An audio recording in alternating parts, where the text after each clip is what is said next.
Para namang napakadami ng inyong mga naibigay per household. Sino ba ang dapat tingnan natin dito? Sino ba dapat ang silipin? Of course, kung sa barangay level, pwede rin dahil sila nagdi-distribute. Sa city level, imposible naman hindi alam nito ng dating mayor. 2 kilo per household, per family, 2 kilo ng bigas. Minsan 1 piraso, 2 pirasong noodles, 1 delata. Tapos yun ang ipagmamalaki na naging tulong sa mamayan. No wonder na sasabihin na nagutom ang mga tao. No wonder na sama ang loob nila. Naghanap. Dahil hindi tanga ang mga tao, hindi tanga ang mga taga-Kalamba. Para malaman ang mathematics. Sa magandang araw nga pala kay Manoy Sam. Yan, Manoy Sam nanonood. Maraming salamat sa suporta. So mabalik tayo dito. Bakit sa lungsod ng Santa Rosa, Binyan, San Pedro, Kabuyaw, hindi ganun? Hindi ganun ang bigayan ng ayuda.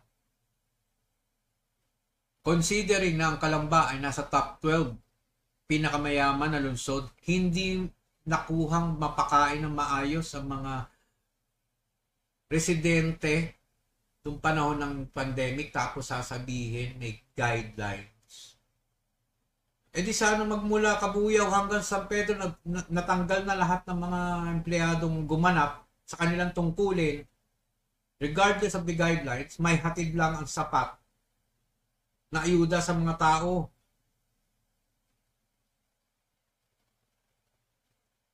Yan ang sitwasyon. Yan ang nangyari. Hugas kamay pa. May guidelines. Nasa pamunuan yan. Kung talagang gugustuhin. Ika nga parang kapitan ng barko. Mahuhuli na siyang tumalon. Mauna na lang ang mga pasahero at crew. So ika nga, bilang namumuno sa lungsod, regardless of the situation, hahamakin mo lahat para maibigay lang ang tama,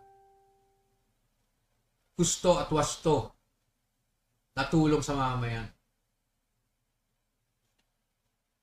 Tapos kakatwiran, may mga naninira, may pumupuna sa social media. Punto por punto po tayo. If there is a will, there is a way. Kung talagang gusto, kaya.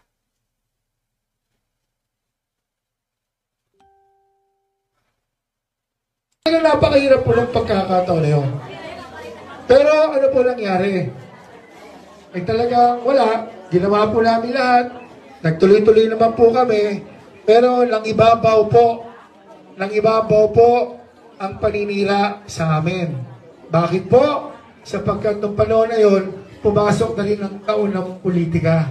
Natatandaan nyo, last term na po ako, si Joey po sana lalaban, pero ganun talaga eh. Kasama po sa laban yan. Wala naman po silang ginagawa. Ang ginagawa lang ay mag-post lang sa social media, nangako ng pagbabago sa ating bayan. Kaya nga ang pangalan nila, Kalambago. Magbabago daw ang bayan para sa kabutihan pag wala ang mga tsipeko. Kaya ano nangyari? Natanggal ang mga tsipeko.